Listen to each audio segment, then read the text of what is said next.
Welcome to Indian ओवरलैंडर। आज हम अपनी गुरखा को इसकी वर्कशॉप ले जा रहे हैं, गुड़गांव वाली एक बेसिक चेकअप के लिए। और मुझे कुछ आवाज़ आ रही थी इसके लेफ्ट हैंड के व्हील की तरफ से, तो उसको भी एक बार मैंने चेक कराना है।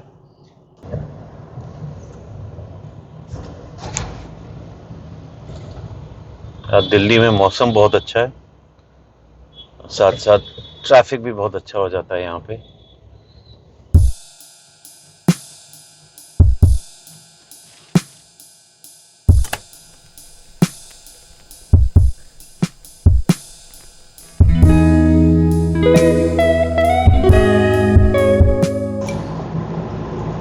अभी टाइम 12:30 हुए हैं और थोड़ी देर में हम लोग गुड़गांव की जो वर्कशॉप है फोर्स मोटर्स की, वहाँ पहुँच जाएंगे। तो आज चेक भी कर लेते हैं कि कितने बजे पहुँचेंगे, कितना टाइम लगता है वहाँ पहुँचने में। अभी एग्जैक्टली 12:31 हुए हैं और मैं रिज रोड पे हूँ, तो मेरे घर से करीब 5 मिनट तो हो ही गए हैं। तो लेट से 12:25 चलाऊँगा। उस हिसाब से देखेंगे कि वर्कशॉप पहुँचने में कितना टाइम लगता है यहाँ पे। ये भी हमारे किसी हिमाचली भाई की है, HP85 सुजुकी जो वी क्रॉस 4x4। मेरे भाई के पास भी ये गाड़ी है वाइट कलर की, एंड वो उससे पूरा इंडिया, कश्मीर से कन्याकुमारी घूम चुके हैं। लद्दाख से ट्रिप करा था उन्होंने पूरा, और अभी कन्याकुमारी तक होके आए थे। एंड उससे वो तो बहुत खुश हैं। हाइलक्स के कंपैरिजन में ये गाड़ी मुझे तो थोड़ा बेटर वैल्यू फॉर मनी लगती है। हाइलक्स भी एक बहुत अच्छी गाड़ी है, ऑफ कोर्स वो तो नेचुरली वर्ल्ड वाइड सबको पता है, लेकिन इस गाड़ी ने भी उसको काफ़ी अच्छी टक्कर दी है। और काफ़ी अच्छी सेल्स क्वांटिटी इसकी भी है। मेरे हिसाब से वैल्यू फॉर मनी देखा जाए तो ये ज़्यादा वैल्यू फॉर मनी है। But of course Toyota is Toyota, and उनका जो आफ्टर सेल सपोर्ट है एंड जितने फैली हुई है वो कंपनी इंडिया में, उस हिसाब से इसूजू इतना नहीं फैली हुई। लेंथ में भी आई थिंक ये इसूजू वो हाइलक्स से थोड़ी छोटी है, बट एज सच उनको कभी कोई इश्यूज नहीं आए। उन्होंने उसके अंदर ARB का सस्पेंशन भी लगाया था। हाईवे और एडवेंचर ट्रिप्स के लिए ये इसूजू D-Max भी काफ़ी अच्छी गाड़ी है। It's got very good ground clearance, good power, good load carrying capacity. तो अगर कोई हाइलक्स सोच रहा है तो इसके बारे में भी सोच सकते हैं।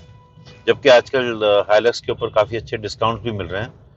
बट उसकी वजह क्या है कि वो गाड़ी उनकी बिक नहीं रही इतनी, और जो गाड़ी बिकती नहीं है वो आगे चल के बंद हो जाती है। जो गाड़ी बंद हो जाए उसकी वैल्यू मेरे हिसाब से घटती है, बढ़ती नहीं है। मेरी इंडेवर क्योंकि आउट ऑफ प्रोडक्शन हो गई, फोर्ड यहाँ से चले गए, तो मैंने इसीलिए अपनी इंडेवर भी बेच दी, ये सोच के कि आगे चल के 1 साल 2 साल के बाद उसकी वैल्यू घटनी ही है। और हम सब लोगों का पहला प्यार महिंद्रा थार पुरानी वाली, ये अपनी यही गाड़ी मेरे पास कॉलेज में होती थी, एंड तब से मुझे हमेशा 4x4 गाड़ी पसंद आई है।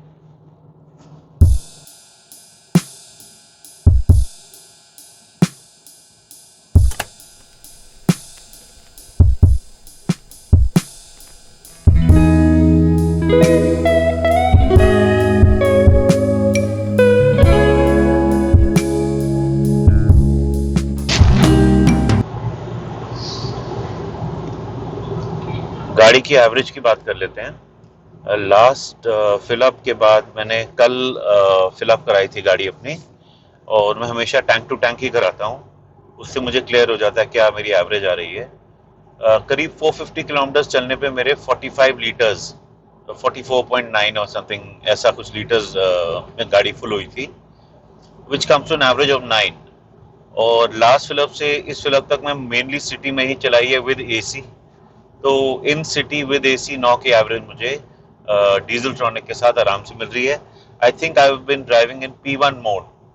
अगर इसको इकोनॉमी मोड में कर दूं तो शायद और इम्प्रूवमेंट भी आ जाए, 9.5 10 भी पहुंच सकता है।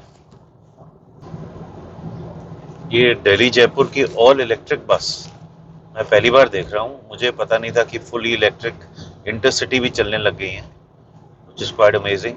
आई एम श्योर इसकी बैटरी कैपेसिटी काफ़ी अच्छी होगी। एंड दिल्ली जयपुर का डिस्टेंस भी about 250 किलोमीटर है, तो उस हिसाब से तो ये बस बनी होगी। It's pretty good. इलेक्ट्रिक में भी अगर हाईवे पे जा रहे हैं तो उससे पैसेंजर कंफर्ट में काफ़ी इम्प्रूवमेंट होती है। बस में बेकार की इतनी आवाज़ें नहीं आती, इंजन की आवाज़ें। जबकि मुझे नहीं लगता electric cars are that good for the environment. मैं अपनी तरफ से ये कहता हूँ, क्योंकि बिजली की गाड़ी बनाने में जो एनवायरमेंटल कॉस्ट होती है और बिजली बना का चलो बिजली बनाने में जो एनवायरमेंटल कॉस्ट है, अभी आप सोलर पावर से तो गाड़ी चार्ज नहीं कर रहे। सेकेंडली जो बैटरी बनाने के मैन्युफैक्चरिंग प्रोसेस है वो एनवायरनमेंट के लिए कितना फ्रेंडली है। जो इसकी माइनिंग होती है लिथियम वगैरह की अफ्रीका में और जहाँ पे भी, उसका क्या तरीका है, कैसे वो हो रहा है, इज इट सस्टेनेबल। और जितनी गाड़ियां आपको सड़क पे जो दिख रही हैं, अगर सारी इलेक्ट्रिक हो जाएं, क्या आपका ग्रिड इलेक्ट्रिक कार्स को संभाल पाएगा, उतनी बिजली प्रोवाइड कर पाएगा? उसको भी देखना है कि आपकी कैपेसिटी इतनी है क्या।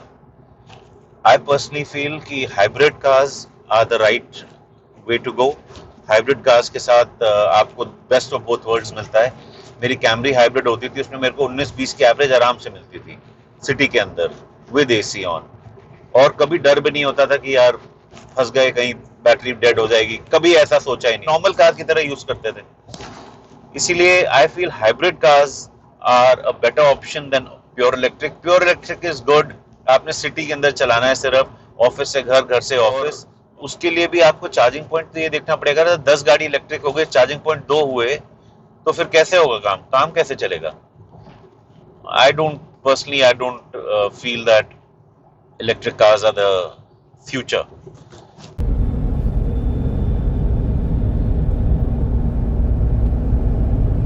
ये वाइब्रेशन है जिसके लिए मैं गाड़ी को वर्कशॉप लेके जा रहा हूँ।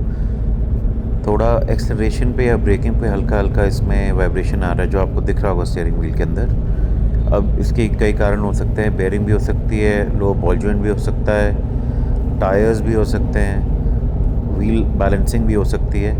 तो वो वहाँ जाके भी चेक कराएंगे कि इसकी वजह क्या है। होपफुली व्हील बेयरिंग ना हो। 17,000 किलोमीटर पे मेरे चेंज हुए थे और अभी गाड़ी 29,000 कुछ चली है। So let's see. व्यू ऐसा आता है गाड़ी के अंदर से, काफ़ी क्लियर, और ज़्यादा कहीं पे ब्लाइंड स्पॉट्स नहीं होते गोरखा के अंदर। So it's quite lot of fun to drive that way.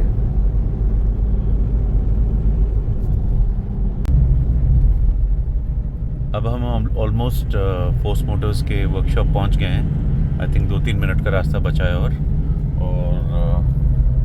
Time आप देख सकते हैं 12:55।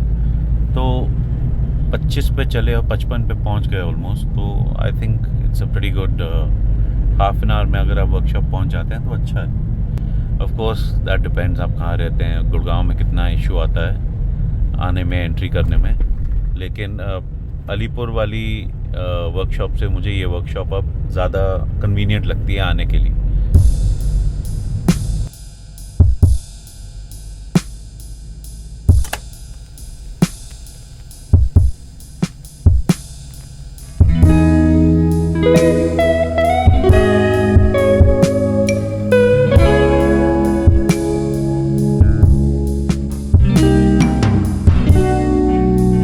टोयोटा की MG टोयोटा है, और इसी के साथ से जहाँ से एक गाड़ी अंदर गई है, इसी के अंदर फोर्स मोटर्स का भी वर्कशॉप है। आज सैटरडे है तो शायद काफ़ी गाड़ियाँ खड़ी हैं, क्योंकि संडे को अब ये बंद रहता है। बट एनी हाउ मेरे को तो सिर्फ छोटा सा चेकअप कराना है। आई रिक्वेस्ट देम कि अगर वो देख लें। एंड लगता है 3-4 हैं गुरखा आज यहाँ पे, but I don't think it should be such a problem.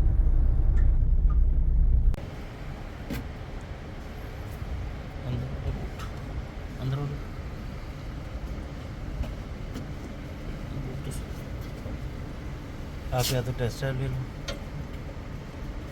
Boot तो अभी बदले थे इसके। बेयरिंग सही है भाई? इसके भी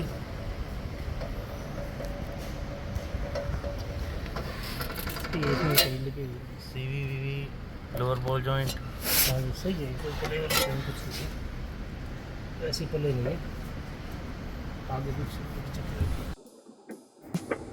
अब फोर्स मोटर्स के जो सर्विस देखते हैं उनके साथ मैं आया हूँ। नॉर्थ का सर्विस देखते हैं नितेश जी। हम लोग एक टेस्ट ड्राइव ले रहे हैं।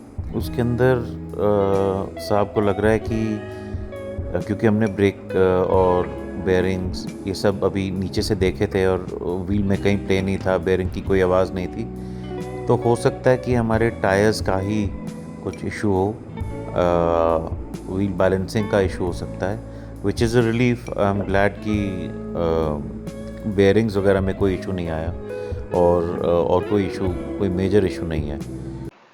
तो आज जैसे आपने वीडियो में देखा था कि मैं आया था अपनी गाड़ी लेके फोर्स मोटर्स की वर्कशॉप पे, एक बेसिक चेकअप कराना था मेरे को। तो यहाँ पे मुझे एक बहुत इंटरेस्टिंग गाड़ी दिखी। ये हमारे नवीन भाई हैं उत्तराखंड से। इनकी ये कार है गुरखा, जो 2022 मॉडल है, और इसके ऊपर आप देखिए शावर टेंट भी लगा है, रूफटॉप टेंट भी लगा है, और इस तरफ एक ऑनिंग भी लगी है, एंड एक प्रॉपर ओवरलैंडर की तरह से इन्होंने अपनी कार को बनाया हुआ है। आई थिंक अभी किसी ट्रिप से भी आए होंगे, तो इनकी कार में कुछ आई थिंक बेयरिंग का इशू था, उसको ठीक करा रहे हैं। ज्यादातर बेयरिंग का इशू जो आता है वो फैक्ट्री वाली गाड़ी में आता है, जो यहाँ पे एक बार बेयरिंग सेट कर दी जाती है उसके बाद बेयरिंग में इशू नहीं आता। जो मेरी गाड़ी में भी यही हुआ था कि बेयरिंग का इशू आया था जब फैक्ट्री के बाद वाली, जो फैक्ट्री के अंदर बेयरिंग सेट करी गई थी, और एक बार यहाँ वर्कशॉप में जब बेयरिंग सेट हो जाती है तो उसके बाद वो इशू कम ही आता है गाड़ियों के अंदर। तो नवीन भाई से मिलेंगे, उनसे पूछेंगे उन्होंने क्या क्या कराया, कहाँ कहाँ गए हैं। नवीन भाई hi, welcome to Indian overlander, nice to meet you. बहुत अच्छा लगा आज आप यहाँ पे आया, आप मिल गए। हाँ जी, मिल गया एकदम से। देखो बेसिकली क्या है कि ये जो व्हीकल है इसमें सबसे मेन तो है रूफ टॉप टेंट जी ठीक है, लेकिन पहले मेरे पास सिर्फ टेंट था। ये ऑर्निंग और ये सब बाद में लगवाया मैंने, क्योंकि जब आप जाते हो तो आपको दिक्कत होती है जी। कि अब शावर टेंट चाहिए आपको नहाने के लिए, बिल्कुल ठीक बिल्कुल। है, और दिन भर आप टेंट में रह नहीं सकते, हाँ, फिर आपको ऑर्निंग चाहिए, चाहिए चाहिए, ठीक है। बिल्कुल। ऑर्निंग खोल लो आराम से, अगर बारिश भी हो रही है, धूप भी पड़ रही है, हाँ उसके नीचे बैठ जाओ, हाँ, आराम से नज़ारों का मजा लो। मजा लो, बिल्कुल। इधर ये जो है बेसिकली अभी सर्विस पर आया था तो गाड़ी से सामान हटा दिया है, जी, वरना इधर जो ऑर्निंग रूम है उसका सामान रहता है, किचन कैबिनेट रहता है। किचन कैबिनेट रहता है। आप अपने आप को क्या कहेंगे, खुश गुरखा ओनर या एक सैड गुरखा ओनर? नहीं, गुरखा तो मजा है पूरा, हाँ मजे तो पूरे हैं, छोटा मोटा काम है तो आता रहता हाँ, ये आता रहता है। इसमें ज्यादा वही मैं भी कहता हूँ कि अगर कोई काम ऐसे आए तो इतना परेशान नहीं होना चाहिए। गाड़ी में इश्यूज आते हैं, और अगर आप उसको टाइम से ठीक करा लें, उसके बाद वो इशू रिकर ना हो, इससे ज्यादा आपको क्या चाहिए। है। इस गाड़ी में आप कैंप करने जाओगे ना, आपको कहीं पे ये नहीं लगेगा कि गाड़ी में जगह कम है, बिल्कुल। और आप प्रॉपर हाइट में सोते हो, हाँ तो आपको ये नहीं कोई अगर जानवर भी आ गया हाँ, तो नीचे नीचे चला जाएगा। चले जाएगा चले जाएगा। प्लस मैंने एक और चीज सर जो मैंने अपने आप देखी थी कि जब मैं ट्रैवल करता था एक जगह पे लैंडस्लाइड भी आया था, तो एक छोटा सा पत्थर भी मेरी गाड़ी के छत पे लगा था, लेकिन लकीली कैरियर पे लग के गिर गया।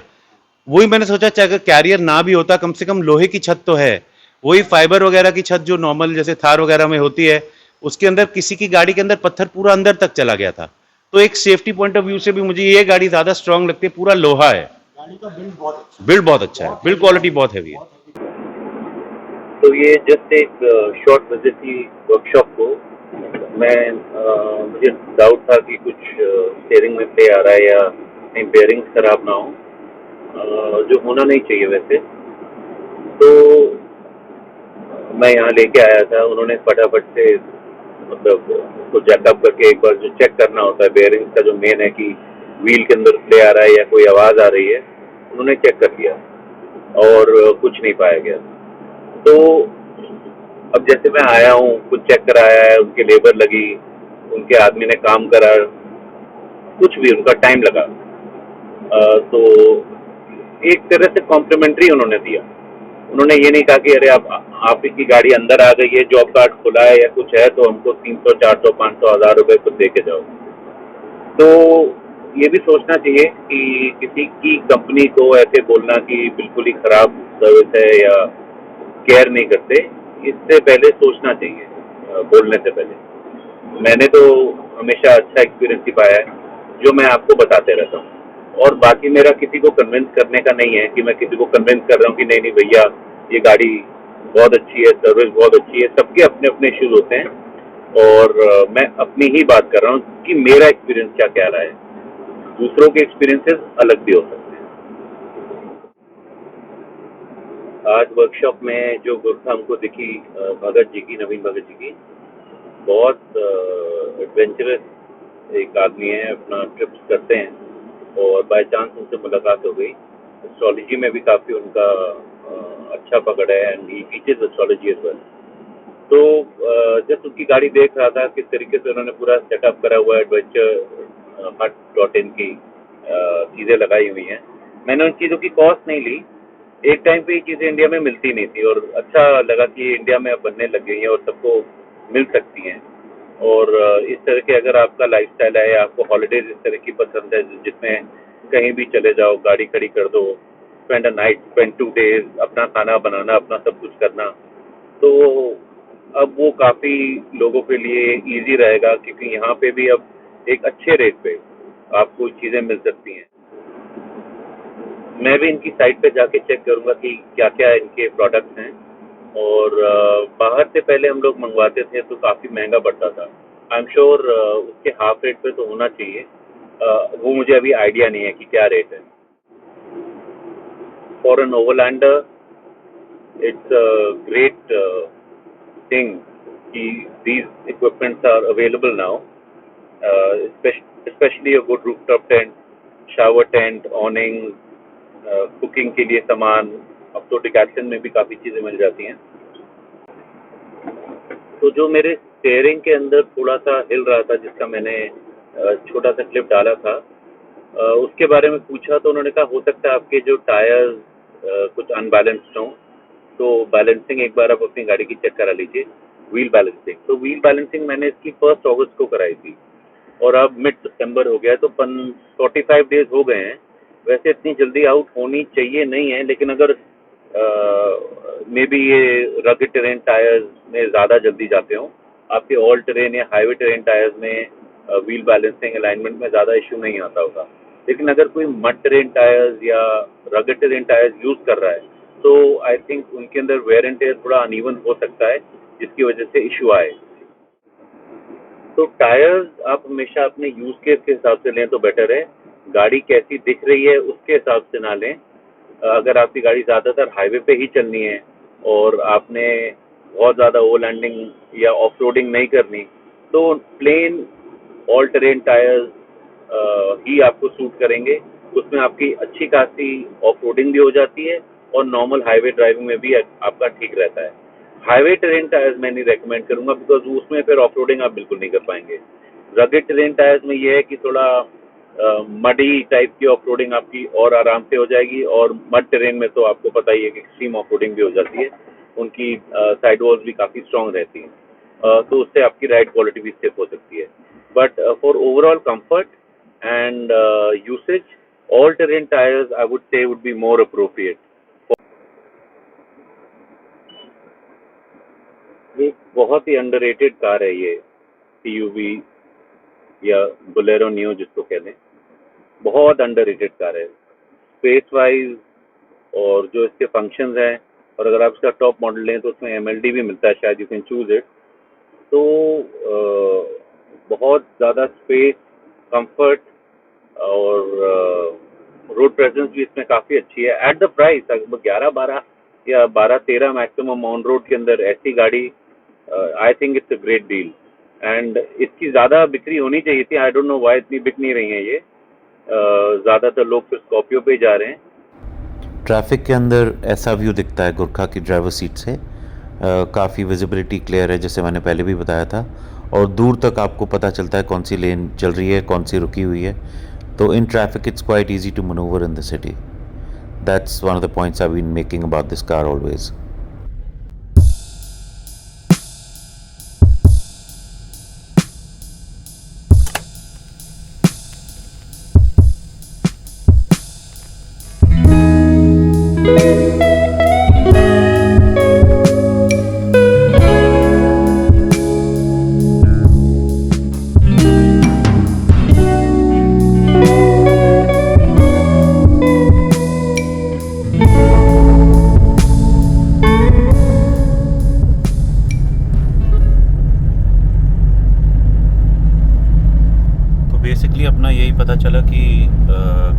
टायर्स में हो सकता थोड़ी अनइवननेस हो या व्हील बैलेंसिंग की ज़रूरत है, तो हम व्हील बैलेंसिंग कराने के लिए गाड़ी को लेकर जाएंगे। आज मैंने उनसे बात करी थी, वो शायद है नहीं जहाँ पे मैं करवाता हूँ, तो कल गाड़ी को वहाँ पे ले जाके इसको व्हील बैलेंसिंग भी करवा लेंगे and that should solve the problem. मिलते हैं आपको अगले वीडियो में। Thank you for joining Indian overlander once again and hope to see in the next video very soon.